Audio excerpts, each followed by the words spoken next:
Bon, on commence. Je m'appelle Kelly Ronan et je travaille à Pearson, à Toronto. Alors d'abord, merci de me donner l'occasion de m'adresser à vous aujourd'hui. Parlons mathématiques. Je vous donnerai un aperçu de notre prochaine génération de ressources en mathématiques, de la recherche et de la raison d'être de ces ressources, ainsi qu'une visite guidée des composantes qui composent la solution complète.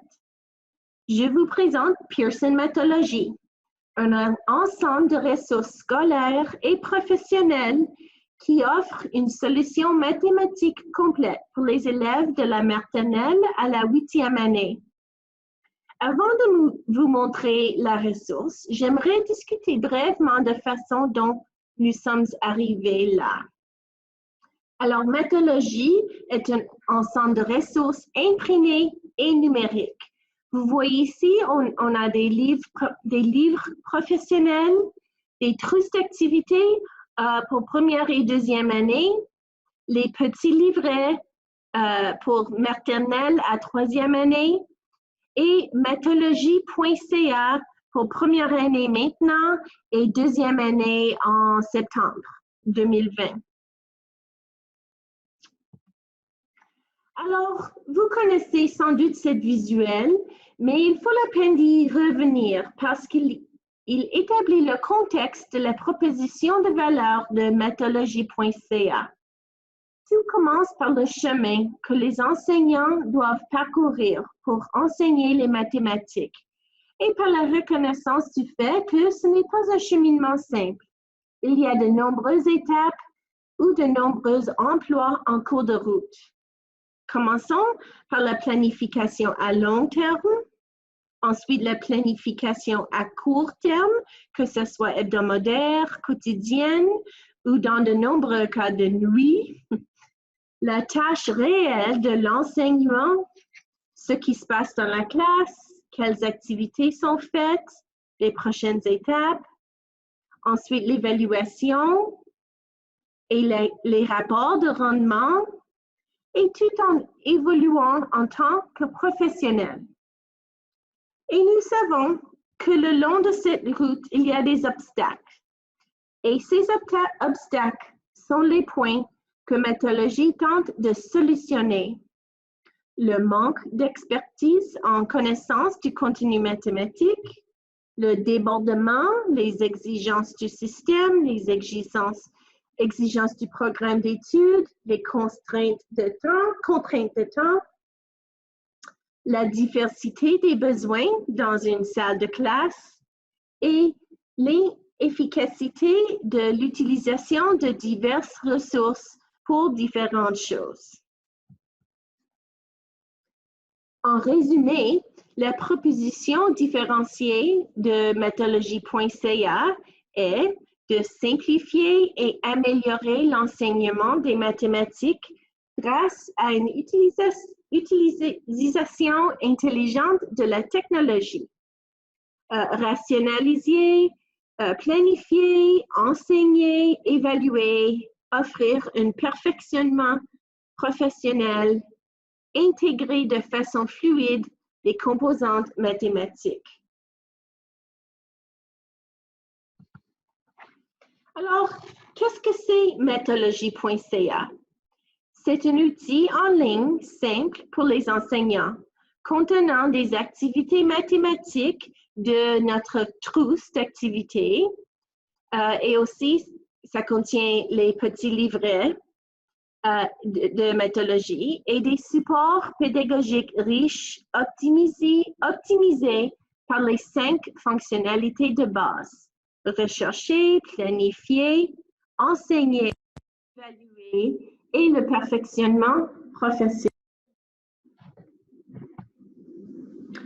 Le contenu des leçons, le soutien professionnel supplémentaire et l'apprentissage professionnel que l'on trouve sur mathologie.ca ajoutent de la valeur au contenu des éléments imprimés, nos trousses d'activités et nos petits livrets et notre progression des apprentissages. et tout en reliant tous ces éléments. Alors, vous voyez ici la première année pour méthodologie.ca est disponible maintenant. Alors, dans les trousses d'activités, il y a 101 mini-leçons. Il y a 34 petits livrets méthodologie pour maternelle la première année. Et il y a la progression des apprentissages. Dans méthodologie.ca, pour la première année, il y a tous ces éléments, plus 100 vidéos reliées aux activités. Et vous voyez les nombres ici pour la deuxième année qui sera disponible en septembre 2020. Alors, le prix. Le prix de méthodologie.ca, on offre des licences d'une année, c'est 160 $ par enseignant, ou des licences de 5 années, c'est 765 $ par enseignant.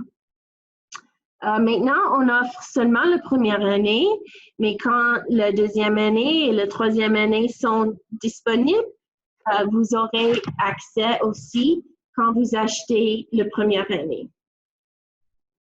Maintenant, on a les prix spéciaux pour le printemps.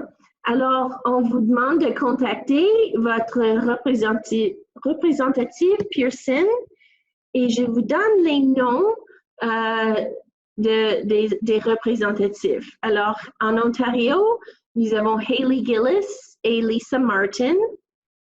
Au Yukon et territoire du Nord-Ouest, Nunavut, Manitoba et Québec, c'est Teresa Arns. Alors, si vous voulez écrire, prendre note de leur email et téléphone. À Saskatchewan, c'est Jennifer Dow. En Alberta, c'est Lisa Vant. Et en Colombie-Britannique, c'est Janine Fabian. Alors, je laisse le diapo ici pour quelques minutes si vous voulez écrire leur email et numéro de téléphone.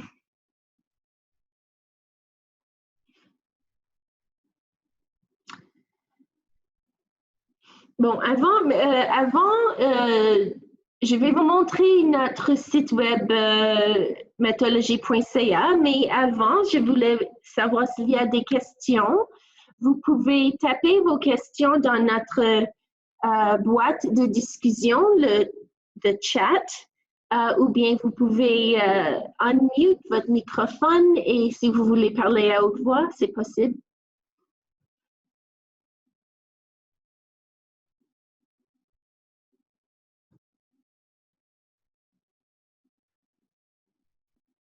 Oui, Stacy, merci de demander la question. Est-ce que la progression des apprentissages est un livre? Oui, c'est un livre.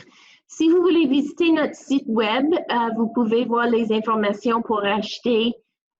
C'est imprimé, c'est un livre imprimé.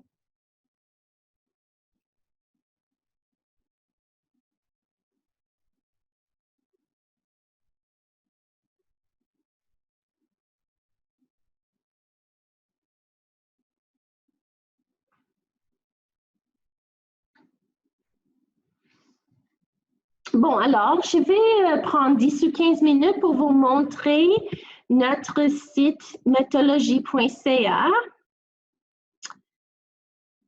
Bon, c'est ça. Vous voyez maintenant la page d'accueil. C'est ici que vous recherchez des leçons de méthodologie. Et les leçons, ce sont des cartes d'activité et des petits livrets. Et il y a 3 façons de trouver les leçons sur notre page d'accueil. Vous pouvez taper les mots-clés ici, comme par exemple nombre. Je vais mettre nombre, je clique recherche et vous voyez maintenant les 69 résultats trouvés pour le mot nombre. Ils sont tous ici. Alors, vous pouvez, maintenant que vous avez des résultats, vous pouvez choisir des années. Maternelle, première, pas encore deuxième et troisième, mais ça vient. Le type d'activité, le type de leçon, une activité, une leçon diagnostique, approfondissement, les petits livrets, etc. Le domaine d'études, nombre, modélisation, mesure, géométrie et gestion des données. Alors, si je veux voir seulement année 1, maintenant, il y a 65 résultats et je veux voir seulement les petits livrets. Alors, il y a 12 résultats. Alors, ça, c'est une méthode de rechercher les leçons. Je retourne aux pages d'accueil. La deuxième méthode, c'est de faire une recherche par curriculum. Alors, je clique et vous voyez ici les 5 domaines d'études, le nombre, la mesure, géométrie et sens de l'espace, la modélisation et l'algèbre, et le traitement des données et la probabilité. Alors, ça, c'est les 5 domaines. Et en dessus, nous avons les attentes générales et les attentes spécifiques. Alors, voici sous le nombre, les 3 attentes générales et toutes les attentes spécifiques en dessous. Alors, si je clique celui-là, représenter, comparer et ordonner les nombres naturels jusqu'à 50, je clique et je vois qu'il y a 10 résultats. Ils sont tous, oh non, ce ne sont pas tous, mais il y a des petits livrets et les activités, les cartes d'activité. Ça, c'est la deuxième méthode de faire des recherches. Et la troisième, c'est des recherches par progression. Alors, ça, c'est notre progression des apprentissages de Pearson. Alors, c'est similaire au domaine d'études, au curriculum. Alors, on a les domaines ici et les attentes généraux et les attentes spécifiques en dessous. Alors, je peux cliquer ici, appliquer les principes de dénombrement. Vous voyez, il y a 3 régions dans la progression. Je clique ici dans la deuxième et je trouve 5 résultats pour dire les noms des nombres dans l'ordre, blablabla. Je pense que j'ai vu une question. Alors, juste une minute, je vais voir. Oui. Quand tu dis curriculum, de quelle province? Ah, c'est une très bonne question. Merci, Stacy. Moi, maintenant, j'ai l'accès d'un professeur, d'un enseignant en Ontario, mais ça dépend quand vous achetez accès au méthodologie.ca, on vous demande de quelle province, alors on vous montre le curriculum de votre province.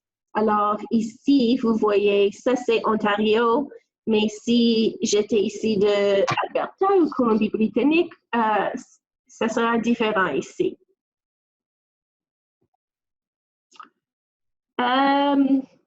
Bon, alors ça c'est la page d'accueil, les 3 façons de faire des recherches, de trouver des leçons.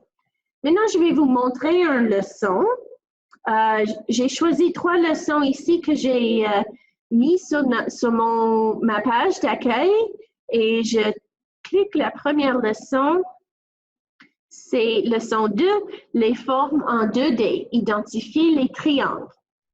Alors, il y a 4 pages ici que vous pouvez voir. La première page, c'est à propos, c'est une description générale du contenu de leçon. Vous voyez le temps, le format, les étiquettes ici, c'est première année, c'est une activité, c'est géométrie 2D. Les renseignements généraux sur le contenu sont là. Le cible, le curriculum, encore ici, c'est de l'Ontario. La progression, vous voyez, c'est ici dans notre progression des apprentissages, c'est le deuxième. Et alors, en ce cas, vous pouvez voir qu'est-ce qui vient avant et après cette leçon dans l'apprentissage, dans la progression des apprentissages. Alors, ça, c'est tout sur la page à propos. Et après, la deuxième page, c'est les détails. Alors, ici, on présente la carte de l'enseignant. C'est ici, c'est la carte qui existe imprimée dans notre trousse et aussi ici en ligne. C'est la même carte qui, pour les enseignants qui est dans notre trousse. Vous voyez, c'est une activité 2, première année, les matériels et les marches à suivre. Il y a 3 parties avant le déroulement et pour différencier. On vous donne les informations pour l'approfondissement et quoi faire remarquer aux élèves. Et toujours, on vous donne les informations à surveiller ici. Les élèves peuvent-ils identifier les triangles comme forme ayant 3 côtés droits et 3 sommets? Sont-ils confondus par l'orientation du triangle? Il y a plusieurs questions ici à lire et à remarquer. Et aussi, oui, j'ai oublié, toujours à la côté à droite, on vous offre des vidéos. C'est les vidéos de développement professionnel, les points saillants de l'apprentissage et les liens pédagogiques. Alors ici, je vais jouer les points saillants de l'apprentissage. D'avoir en main différents triangles afin que les élèves ne voient pas que des triangles équilatéraux. Ceci les aidera à se faire une idée précise de ce qu'est un triangle en remarquant ses attributs dans plusieurs représentations. Lorsqu'ils tentent d'identifier une forme comme celle-ci, les élèves ont-ils l'impression qu'elle n'est pas un triangle parce qu'elle est trop longue et trop étroite? Croit-il que tous les triangles devraient ressembler à ceci et avoir 3 côtés égaux? Ou alors qu'une forme comme celle-ci est un triangle parce qu'elle semble avoir 3 côtés? Ou bien qu'une forme comme celle-ci est un triangle parce qu'elle semble avoir 3 coins? Croit-il que des triangles orientés de façon différente n'en sont pas? Pour approfondir ce concept, établissez la définition d'un triangle avec la classe. Montrez des cartes de triangle une à la fois et incitez les élèves à utiliser la définition plutôt que l'aspect général d'une forme pour les aider à les identifier. Alors, ça, c'est un exemple de vidéo de développement professionnel. Ils sont de 1 minute, 2 minutes, 3 minutes en longueur. Ils sont toujours démontrés ici à la côté à droite. Bon, la troisième page, c'est l'évaluation.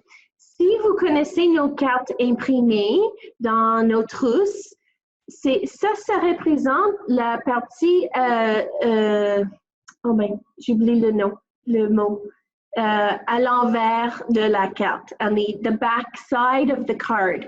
So, alors, ça représente les 6 boîtes.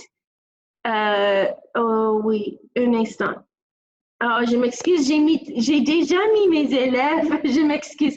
Normalement, les noms des élèves sont ici en haut et je peux les amener, les mettre dans une des boîtes d'évaluation, mais celui-là, c'est déjà fait. Mes élèves sont tous ici dans les boîtes 4, 5 et 6. Alors, je vais vous montrer juste vite une autre leçon pour que vous pouvez voir comment mettre les élèves. Alors, ça, c'est une autre leçon. Je clique ici, évaluation.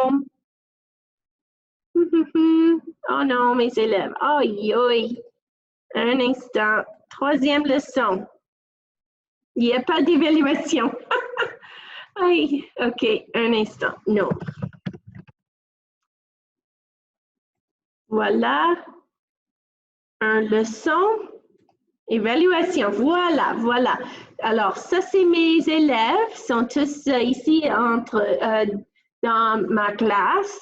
Et moi, j'ai décidé que cet élève est là dans la première boîte, la deuxième boîte. C'est très facile à mettre les élèves.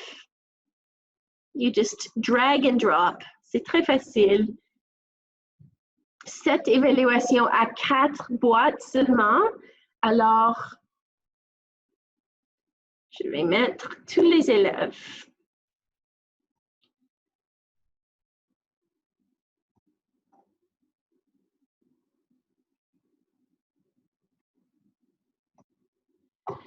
Alors, maintenant que ça représente que j'ai fait une évaluation après avoir fait l'activité. Je peux visiter notre question. Un instant, est-ce que tes critères sont prédéterminés, utilisés? Oui, Stacy, je n'ai pas composé. Les critères sont déjà prédéterminés par nos auteurs, par Pearson. C'est les critères de niveau 1, 2, 3, 4 ou bien 1, 2, 3, 4, 5, 6. Et ce sont les mêmes critères sur les cartes imprimées dans nos trousses. Alors, ce n'est pas moi qui les a composés. Alors, l'élève a de la difficulté avec la terminologie des nombres ordinaux. L'élève connaît quelques nombres, mais a de la difficulté avec ceux qui sont différents. L'élève commence à compter à partir de la fin de la ligne, etc. Alors, après que vous avez complété des évaluations, vous pouvez visiter la page analytique pour voir, par exemple, l'analytique de la classe. Alors, je sélectionne ma classe, Demo Class. Alors, vous pouvez voir que j'ai fait 3 évaluations. La plus importante ici, c'est l'état. Je vois que pour l'évaluation ici sur leçon 4, les élèves sont sur la bonne voie. C'est parce que j'ai un élève dans la première boîte, un élève dans la deuxième, 2 élèves dans la troisième et 5 élèves dans la 4e boîte. Alors, la plupart des élèves sont dans la 4e. Vous pouvez voir ici pour leçon 12, les relations géométriques. J'ai besoin d'attention ici parce que j'ai 4 élèves dans la première boîte et deuxième et troisième boîte aussi, 2 élèves et 3 élèves. Alors, moi, je vais refaire la leçon, je vais voir la leçon pour voir quoi d'autre je peux faire, les prochaines étapes. Ici, j'ai 4 élèves dans la première boîte. L'élève fait un dessin où aucun bloc ne se touche. Alors, quoi faire? Je clique ici, les prochaines étapes, pour voir quoi faire après maintenant. Présentement, donner des blocs forme à l'élève, blablabla. Intervention, on a une leçon ici, c'est une intervention. Les élèves qui ont de la difficulté à assembler des blocs en faisant correspondance, au moins un de leur côté. Je peux cliquer pour lire la leçon intervention. Bon, alors, les analytiques aussi, on peut voir les analytiques de l'élève. Alors, je sélectionne Chelsea Davidson. Je peux voir ici qu'avec Chelsea, j'ai fait 3 évaluations. Elle a besoin d'attention ici. La leçon des nombres ordinaux. Elle est sur la bonne voie pour les formes, les triangles. Et elle a besoin d'attention ici pour les relations géométriques, faire des dessins.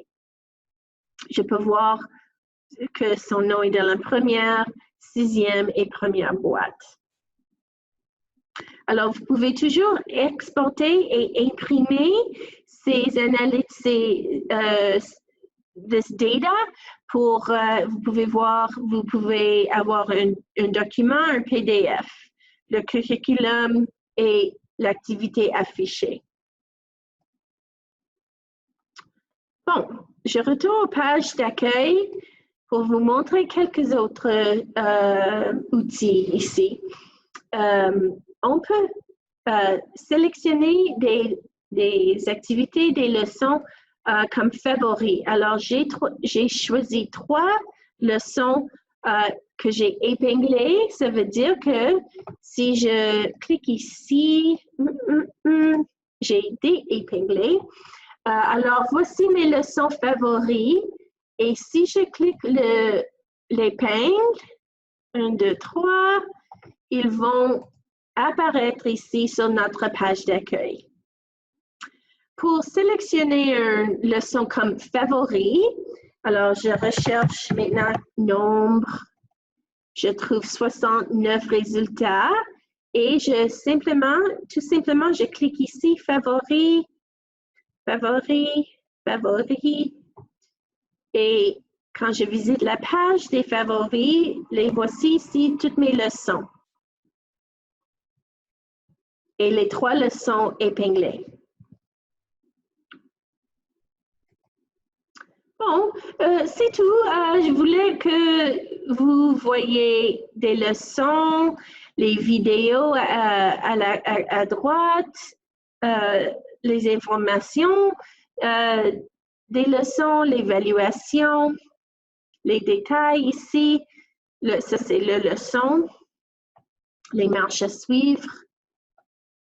Comment trouver des leçons, comme sur la page d'accueil, la recherche. Alors, est-ce que vous avez des questions à propos de Mathologie.ca ou bien à propos du Mathologie, le programme au complet? Vous pouvez parler à haute voix si vous voulez. You just have to press unmute. Ou bien vous pouvez taper vos questions ou vos commentaires dans notre boîte de discussion.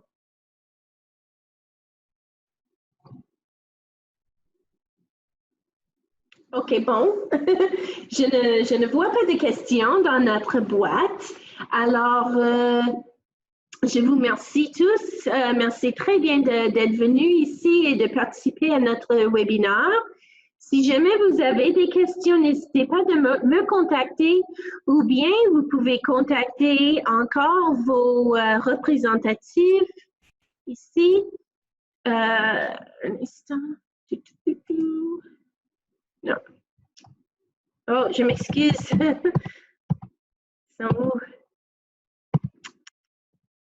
Voilà. Alors, ça, c'est vos représentants de Pearson. Alors, n'hésitez pas à nous contacter si jamais vous avez des questions, n'importe quoi. Merci bien et bon après-midi. Merci. Bye tout le monde.